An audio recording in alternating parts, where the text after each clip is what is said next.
Oh, I'm just seeing if you sat where your pictures are. You haven't, No. have you? No, not quite. So try not to confuse everybody. But we have Benjamin, Daniel, Ben, and Nat with us. Thank you very much for joining us. So we're going to talk about careers and getting the career that you want in automotive. I honestly wouldn't have believed that I'd have ended up working in automotive, even though my dad was a car dealer. But, you know, we're talking like backyard car dealer when I was a kid in the 80s. So I didn't think I'd end up in automotive, but I absolutely love where I am today. But let's talk about career acceleration. And Ben, I'm going to come to you for this question, if that's okay. So when we think about career acceleration, what are your thoughts on building successful, fulfilling career in automotive as a member of the LGBTQ plus community? Thanks, Caz. That sounds like an essay question. It does, yeah, sorry.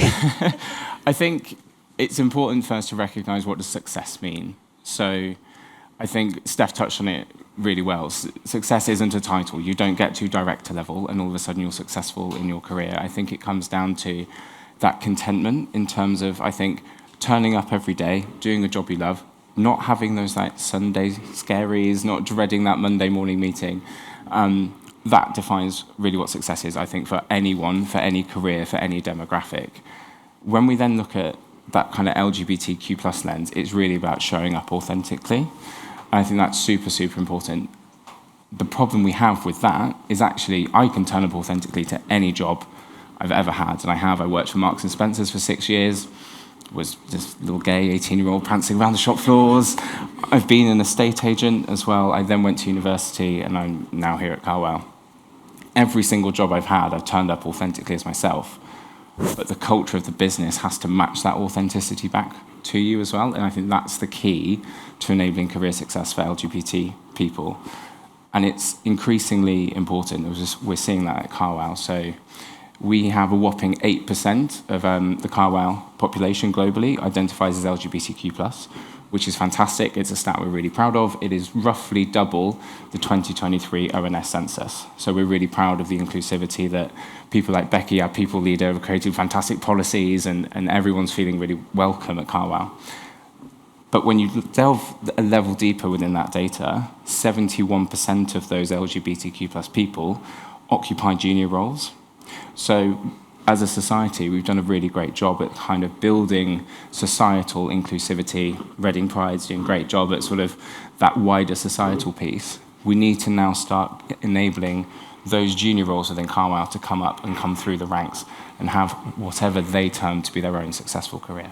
Yeah, and you can only be what you can see, right? You need to have those role models in the more senior positions as well. And I don't know, are there people that are hiding? I don't know. Nat, have you got any comments on that? It's a really interesting point, and you were talking about your journey and how that looked for you. And one of the things I was talking about earlier on was around it's actually different for everyone. And I guess when I was 18, I'm not even going to say how many years ago that was, but when I was 18, I wasn't authentic. I wasn't me. I was hiding that part of me. And I think, you know, you talk about hiding and you talk about people. I worked at a company called Birmingham Cable initially, moved to a company called Pertemps in the HR team, and then Severn Trent, and now sort of Group One. And I guess in my world, it's been different. My authenticity has been very different, or either non-existent, or it's as it is today. I am just who I am, and that's down to the people that have been around me. I think back then, though, and I think it was something that you were saying, Steph, around that self-orientation and the trust part, I didn't know who I was. So I think that's really, really key to me then, being able to be that authentic me in that environment. But if you've got people around you that you trust, you can do it. And I think if you feel their support behind you, then it's you feel empowered to be your true self. But it's not easy. It's really not easy. Yeah, thank you. So in particular, when you say it's not easy, I don't know if you or anybody else wants to share, what have been the particular barriers that you have faced? Have they been personal barriers, or have they been barriers from other people? probably both. I had a lot of personal barriers around coming out, not wanting to be gay, not wanting to be that part of me, but I had to learn what that meant, and I had to learn that being gay was about me being gay, not anybody else, and how they found it. So I think there was that part of it. My parents were really supportive. My friends were all supportive. Why wasn't I? But it was a different time back then, and it was looked at differently. I think. Can I ask when that was? So that would have been 1990-ish, and I think for me, it was very different. It was tough, and it was tough for me. But so there's partly I held me back, 100%. The other part, I think, was around the experiences I had, either at work, even coming up through school, and what people thought being gay was, and that then influenced the way, I guess, people behaved to me, and then what my perceptions were of being gay. So I think there's been, I was talking about it today, there's been people who have shouted in the street around holding a hand with your partner, and there've been some other things that have been really difficult, and that's the hard bit. And I guess for me, the not easy part is battling against that and being strong enough and empowered enough to battle against that, and that's the not easy part. Yeah. Thank you, Daniel. I think I'd probably agree, particularly with your first point. My job used to be, for about 20 years, working with property developers. And I felt that it was very easy to put a line between your personal life and your professional life. So in particular, I found when doing the mingling with clients, and you're exchanging stories about family life and home life, it was very easy to keep that stuff tucked away, because you didn't necessarily feel confident enough to start that kind of conversation in a professional environment. And that was probably more on me than it was on necessarily those around me. Yeah.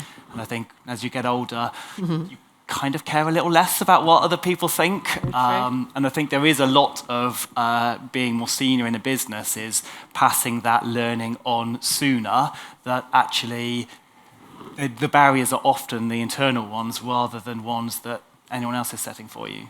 It's kind of a cruel reality in a way, isn't it, where you're anticipating a bad response, so you don't want to talk about it, but unless you talk about it, you don't know what the response will be. Yeah. Exactly. Yeah. I think that's definitely like learned behaviour as well, isn't it? And you can overcome that over time. I think one really good example of this is I've only just started this new role. Before that, I've spent 3 years being client-facing, and obviously you get clients in the office, like Steph will come into the office, we'll have them in the boardroom, and you've got to sort of break the ice. My home life is quite unique and very different to tech and automotive. I live on a farm. Everyone's giggling. I live on a farm. My partner is a farmer, and I go home to 100 cattle every night.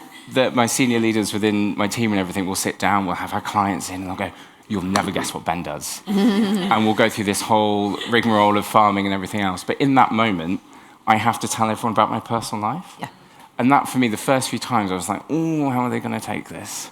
And actually, you learn over time that you can just go, "Oh, my partner is a farmer," you go through the whole thing. But actually, for me, the most important thing was learning that the team don't think like that. That's me. So the team are going, "This is just really bloody weird, what he does at home." They're not going, "Oh, by the way, he's gay." Yeah. They're not even thinking about that at all. And you have to kind of go through that whole motion in your own head, and then just sort of leave it at the door and just move forwards, really. That really resonates, because I think I used to say this quite a lot. I feel like I'm coming out every day, because you're talking to people, and I'm talking about my partner, and I use that terminology just out of preference, no other reason. And they'll go, "Oh, what does he do?" And I'll be like, "Oh, he's a she." And the response I get is very much, "Oh, that's okay." And I'm like, "Well, it's not about validation." Yeah, thanks for your permission. Yeah, but again, it's really that is a part of me that I had to realise that I'm using that terminology. I'm the one that's hiding that, and I had to start talking about Rachel, and what me and Rachel did at the weekend. And actually, if you have the I was going to say a bad word. If you are okay to ask me that question, I think everybody knew what I was going to say.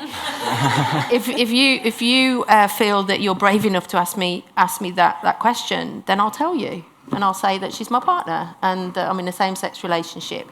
But if you haven't, then I'm not going to keep coming out. And I think that's really key. It's about how I project myself. Yeah, it's really interesting actually, because as a heterosexual person, I might not want to delve too deeply anyway, and so I might not ask the question because partly it's none of my business, actually, quite frankly. Yep. But I might hold back myself because I also don't want to offend somebody as well. So I think everybody just being open is perhaps the easier way forward for everybody in the end. Benjamin.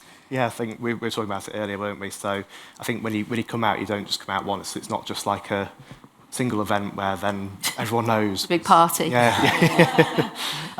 We had Michael. We were very lucky to have Michael Gunning with us yesterday, and part of his journey was actually he came out on television just because he didn't want to have to go and have individual conversations, which is a very different way of doing it. Yeah. I'd never thought of it. Well, maybe we need to get you on TV and then you're done. I mean, I don't know if pink suits probably give it away. But it is quite exhausting because you have there's so many sort of conceptions around you as a person that people have, and like you say, people sort of mispronoun your partner or people you sort of live with or love, etc. So it's a real sort of thing that's quite intangible in some ways, because people don't know unless they've been in that position that actually you have to keep repeating, you have to keep telling people, you have to keep correcting people. And what I find really sort of comforting for me, at least at work, so our Chief Compliance Officer, I'm the co-chair of Bentley's Pride Network, and she's our sponsor from a senior leadership point of view, Emma. She is quite iconic. She's certainly a force to be reckoned with, and she's married to an Emma. So when we go into meetings with people, senior level, so directors, board members, etc., she immediately sets the tone with a joke or anecdote or something about her and her wife Emma, and immediately it's having that sort of setting that tone, and that's particularly from her as a leader in the business in that setting. It really makes things much more comfortable for those of us who perhaps aren't in that position. So having those sorts of role models is really important, and really helps to boost confidence, I think. Thank you.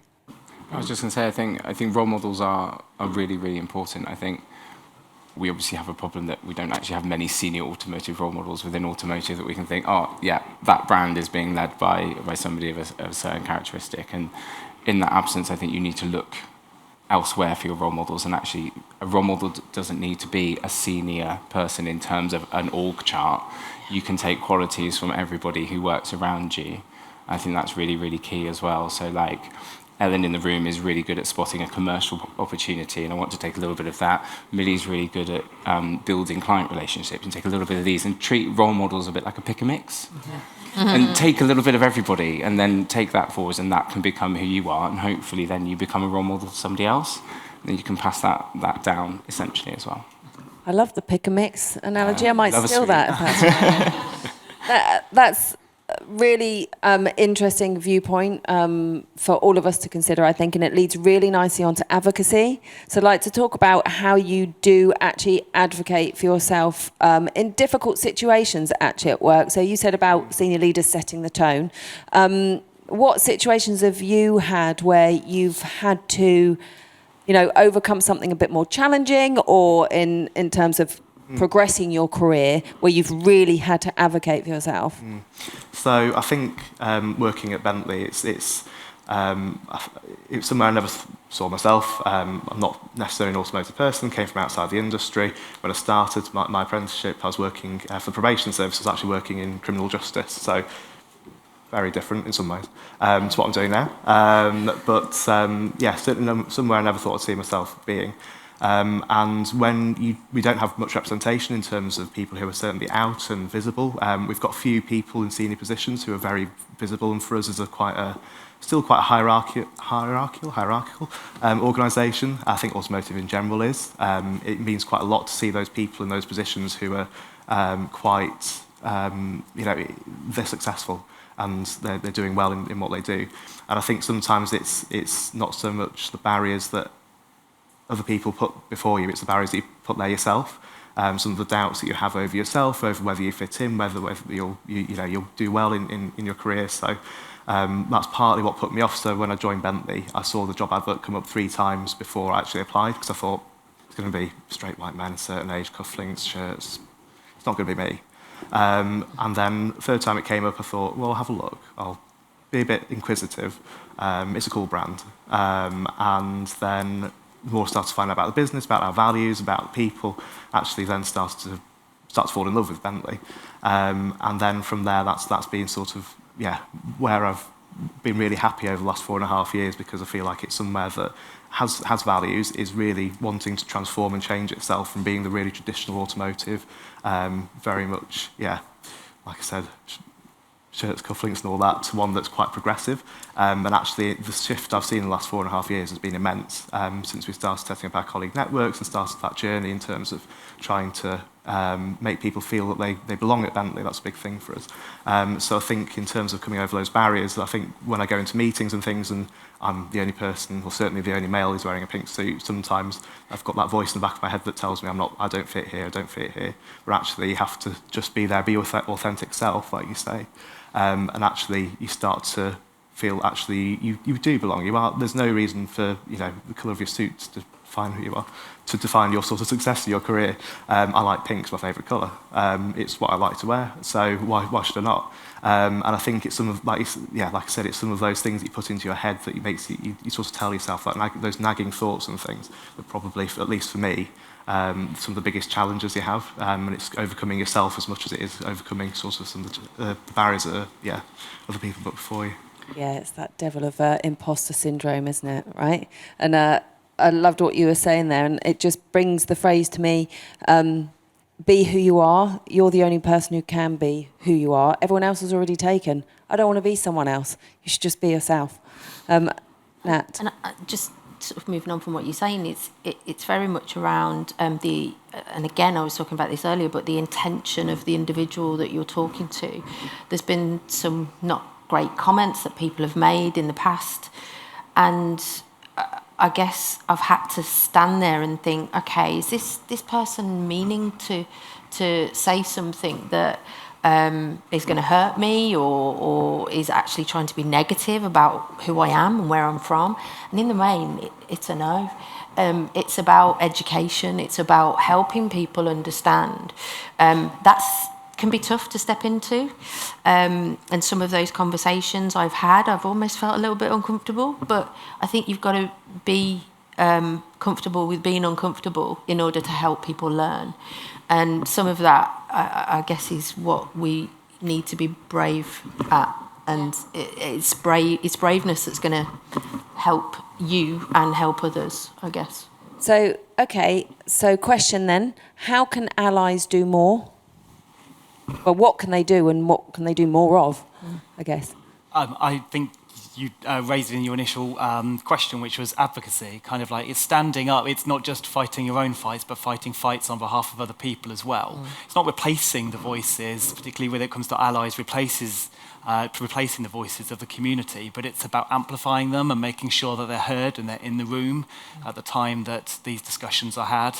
Like the community is such a diverse community now that even now just having a representation of 1 or 2 members of the LGBTQ plus community isn't enough to get the sheer breadth of life experiences, orientations and genders in a place, particularly when there are so many kind of issues that are being debated nationally, locally, in people's kind of in the little kitchens and workplaces.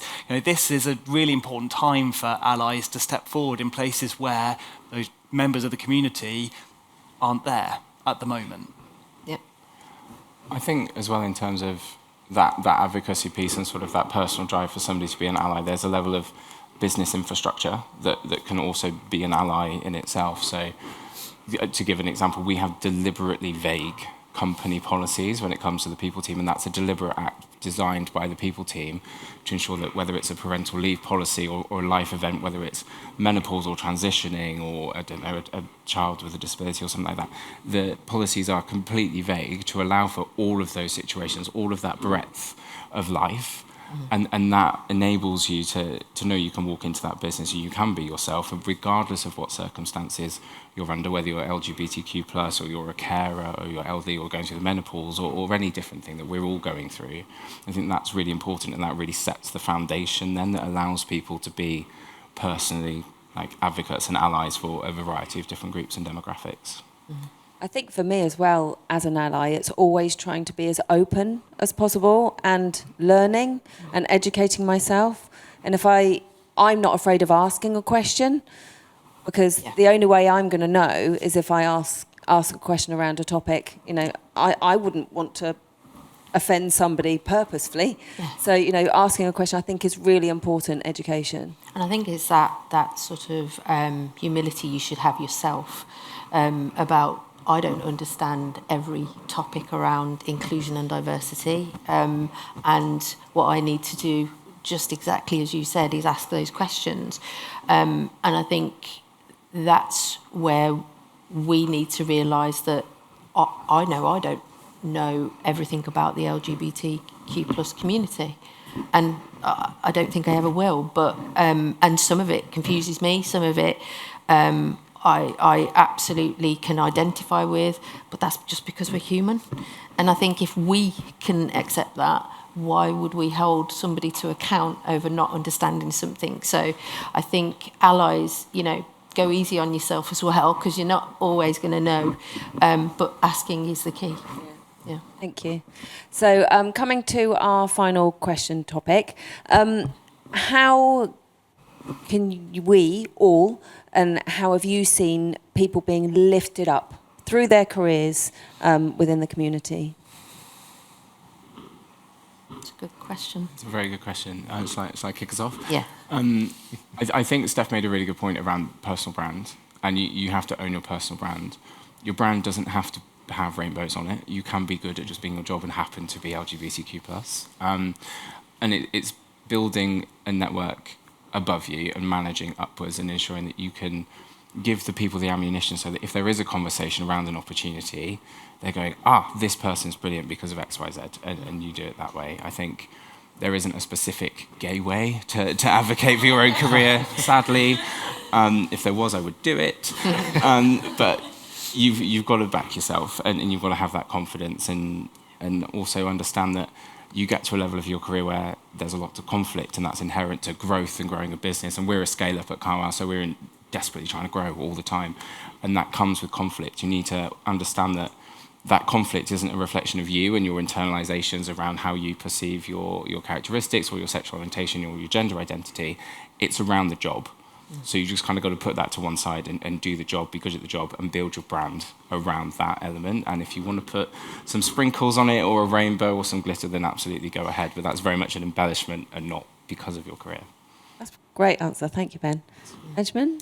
Yeah, I think so. I think you're quite right that it's lots of it's about brand and sort of the opportunities that you take. So I think through our network at Bentley, I've seen quite a few people who've come to us who are feeling perhaps not so comfortable in themselves for different reasons, either for personal or issues that are taking place in work. And through sort of finding the community, and we're now over 100 colleagues in Crew, which is for a journey that's taken over only 4 years. It's been a massive sort of expansion in terms of our network and actually getting people on board. So for them to actually feel like they can walk across site and they can see people who they know are supportive of them as an individual means a lot to them. And for some people, having those opportunities within the network to take things, to run projects, to go and do things that wouldn't be part of their roles and their jobs, they've done things that have really changed the business. And through being recognised for making that change, that has led to them having other opportunities, successes and things in terms of their professional and their personal and their sort of careers. I've seen people who've been promoted based on the stuff they've done with the network, and if the network wasn't there, they wouldn't have done those things. So I think it's finding those opportunities to, like Steph was talking about, make change, make an impact. That's what really gets you recognised, because you're not just there doing the do, you're there to actually, with a purpose, to actually make a difference. And I think that's what really sets people apart. And I think regardless of what community and what, because it applies whether you're LGBTQ+, or whether you're a person of colour, etc., all face similar challenges in that sort of way. So I think it's definitely taking up those opportunities and being confident and bold in yourself. I think it's really as well about self-discovery and understanding who you are and who you want to be in your career, and that's for everyone. But specifically, I think I struggled with that self-orientation initially. So I needed to get through that in order to know what I wanted from my career and everything that I stood for from a professional point of view. Once I'd done that, it felt like my career then started to flow naturally. And I think once I started being me, that also was the case. But when I was struggling with who me was, I felt I was stuck. Yeah, I'd say a lot of it, again, comes down to, by being able to be your own authentic self, you recognise the perspective that you have is different. It can be different on lots of different, particularly social issues. Yeah. And using the voices that you get through the progress in your business to help make things easier for the next generation of people coming through. It's kind of a recognition that it's often when I worked in a lot of smaller businesses that grew up. So you join kind of like policies and guidelines and kind of activities grow and encourage over time. So it's not when you join that you think you're forgotten. It's just that no one's joined with a perspective that would help to build that. I think those are the areas which I found most exciting through my career, which has been joining a business and then finding out ways in which I can help the next generation of community members to come into that business and feel that level of security to be themselves. That's the legacy piece. Yeah. Thank you so much. That loops us back really nicely to authenticity and rounding up just being yourself, being kind, helping other people up the ladder, and just being your true self, right? Ultimately, that is the way, and as allies, we should help enable that and embrace everyone. Yeah. So thank you so much, everybody, for today. Really enjoyed speaking to you. If we can have a thank you from the audience.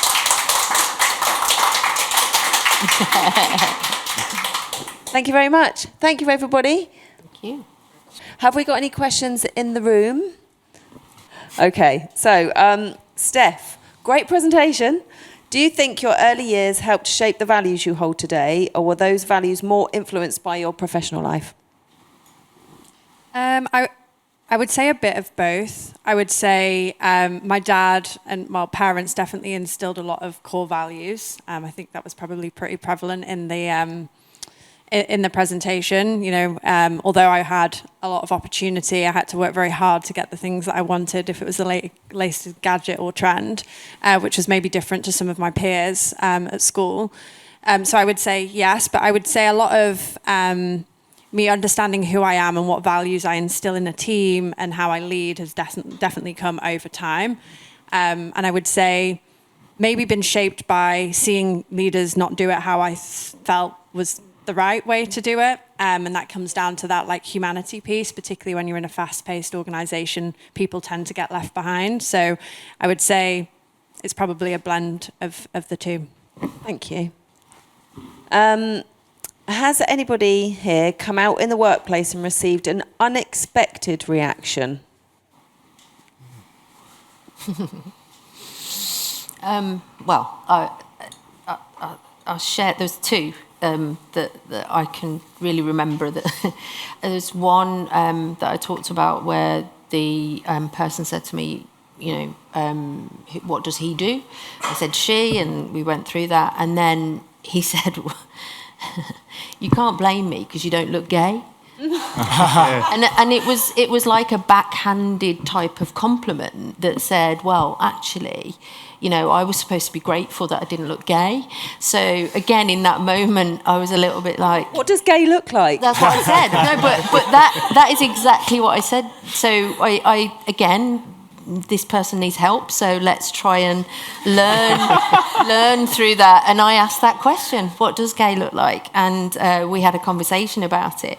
The other one, was unexpected, but it was, I was a lot younger at the time. I think I was in my 20s, and I said that I was gay, and the female that I was working with at the time said, "You don't fancy me, do you?"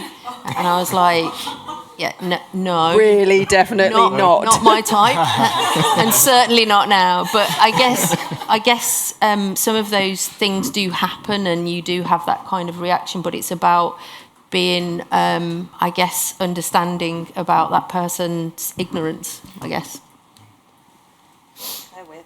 Mm-hmm. Thank you. Okay, and this is a good one about keeping diversity on the agenda. I think I'll come to you, Ben, with this one. Okay. How do we do that when budgets are being cut? I think you don't need money to achieve diversity. So you can achieve it through your ordinary business practices, right? Yeah. You don't need to throw more money at it. I think diverse hiring boards is a really great place to start. And actually, if you build a diverse business by the people who are in it, and you build those policies out, actually, you don't need to host your own pride parade every month or your own this, that, and the other. You can just very quietly build that culture through the policies which you're already writing. You have to have those policies. Yeah. And through the people you're hiring into your business, you have to have people in your business. So you can build those steps in and actually build really solid foundations for a business, which I think we've tried to do at Carwow, genuinely. And I think anything else, the pride flags and everything else, is a really nice added bonus. But actually, I think the things that we'd all agree are more important are feeling safe in work and having a diversity of thought within that organisation as well, to create the money that gives you all the fun stuff. Yeah, like you said, it's the sprinkles on the top, isn't it? The money. Yeah, maybe just to echo some of that point with something different. It's actually, for me, you don't need money, you need people to understand their unconscious bias. Yeah. You know, human nature is that you naturally veer and hang around with people that are similar to you. And you do the same when you're hiring in a business or you're looking at someone for an opportunity. You know, you'd be like, I've definitely done it plenty of times. I just want someone that's like me, that's just going to get it done quickly. And that isn't the environment that you want to be creating. You want that diversity in thought. So actually, it's the education on your own unconscious bias. Sometimes you consciously know that you're doing it, but most of the time it's very unconscious. I mean, I think if we can start to educate people on that, then you'll start to see hiring decisions changing and you'll see a lot more diversity in the workplace. Thank you. I'm going to come to you, Benjamin. Because you said about wearing your pink suit, okay. I wonder if this might be a good question for you. How many have I got? Do you ever feel that you're a poster person for LGBTQ+? Interesting. It's a very good question. Are you a self-allocated poster person for it? So